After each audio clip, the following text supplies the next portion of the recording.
Salut à tous les amis, c'est Monsieur Josh. Aujourd'hui on se retrouve dans les bois, une petite journée tranquillou dans les bois, un beau dimanche, il est relativement tôt, je suis arrivé sur les coups de 8h30, 9h. Donc voilà, j'ai profité.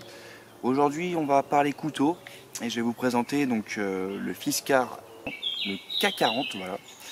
On va le tester, j'en avais déjà parlé dans une vidéo précédente, j'ai eu pas mal de petits commentaires qui parlaient de ce couteau.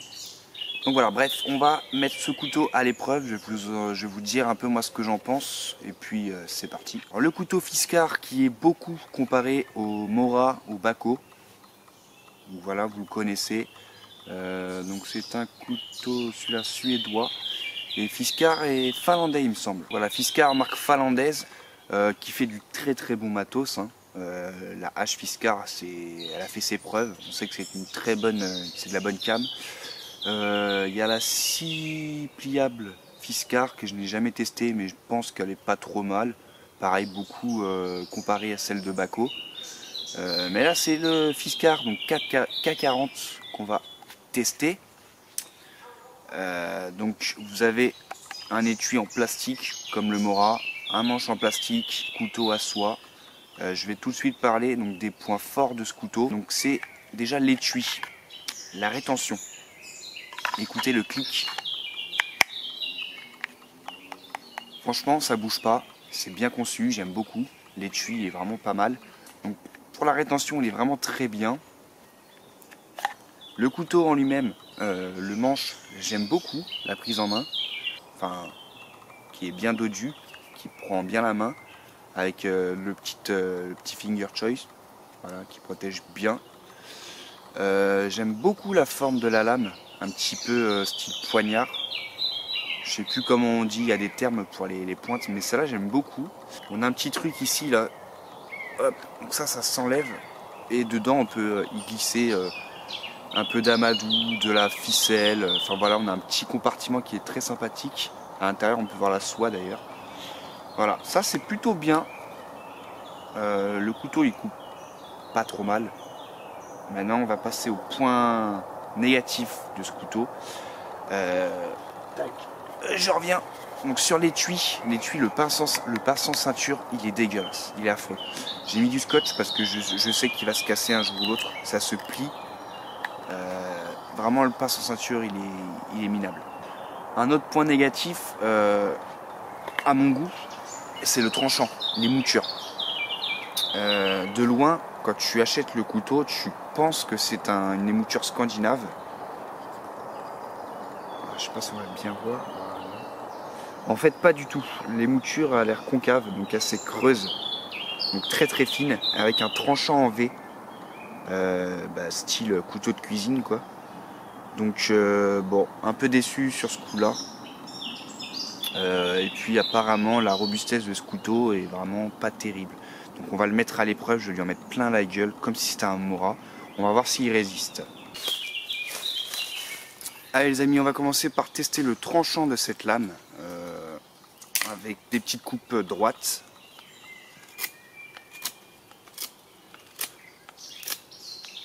C'est pas mauvais, c'est du bois sec. On arrive bien à faire les petites pointes. Après bon, la section est assez petite. Bon, la lame est relativement fine, hein. Je pense qu'on est sur du peut-être 1 mm, 1 mm 5. Donc c'est vraiment très fin, donc ça pénètre dans le bois, il n'y a pas de souci sur ce point là. On va tester un peu la coupe à la volée. Alors je me fais pas de film, hein. C'est un couteau très léger qui n'a vraiment pas d'inertie, pardon. Au niveau prise en main, ça va pas être évident, mais on va voir. Donc on va se faire cette petite section. C'est déjà cassé, donc ça c'est mort. Voilà. On n'est pas me faire de petits reproches.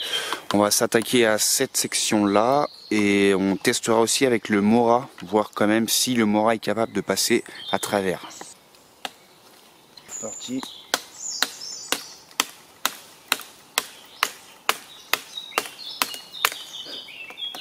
C'est pas évident. Le couteau ne pèse rien du tout.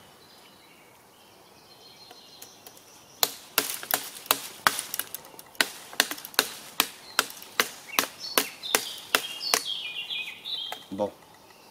Bah, écoutez, le Fiskar K40 là, il a vraiment du mal. Il pèse vraiment rien du tout. Hein. J'ai pas le poids là tout de suite. Je vous l'afficherai en bas. Mais t'as l'impression vraiment de taper avec une brindille sur une branche et voilà quoi. Bon, il est quand même bien tranchant, donc ça laisse des petites traces, mais pas assez pour couper, pour bien couper quoi. On va quand même tester avec le Bahco, voir s'il y a une différence.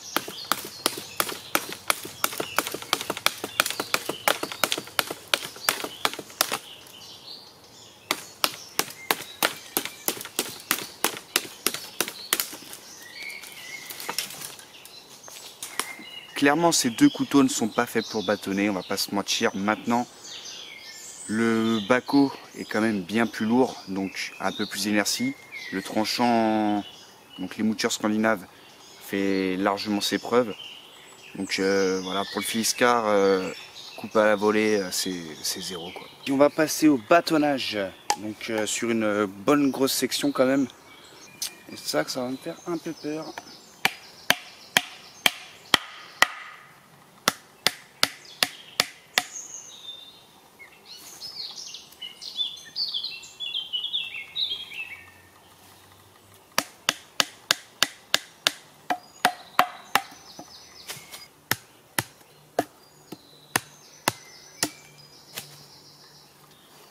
Alors, honnêtement, je suis agréablement surpris. On voit que ça commence à fendre un petit peu. J'ai pas beaucoup de longueur de lame sur laquelle taper. Voilà.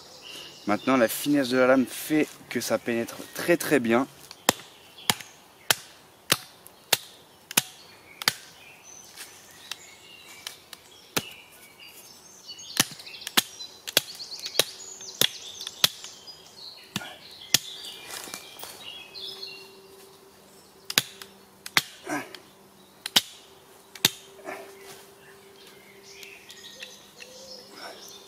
Bah écoutez, c'est plutôt pas mal. Le couteau, j'en ai quand même mis plein la gueule. Hein, j'ai tapé quand même avec une bonne grosse bûche. Donc bon, quand même pas insister plus que ça. Mais si vous n'avez que ce couteau là, je pense que ça peut faire l'affaire.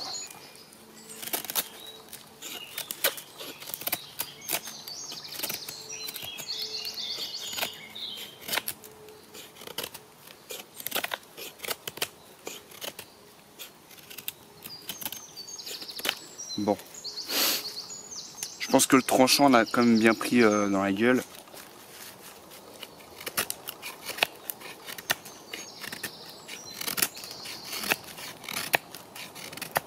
Ça va tout seul avec le Bahco.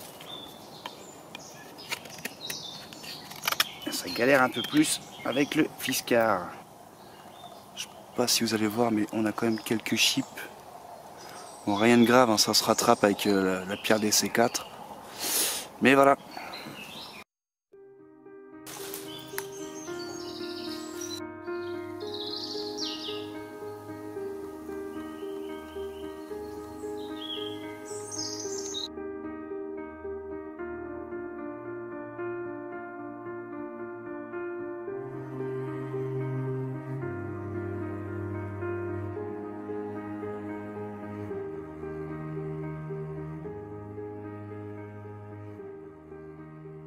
Bah écoutez les amis, pour conclure, le test du K40 de chez Fiskar, ce n'est pas un très mauvais couteau.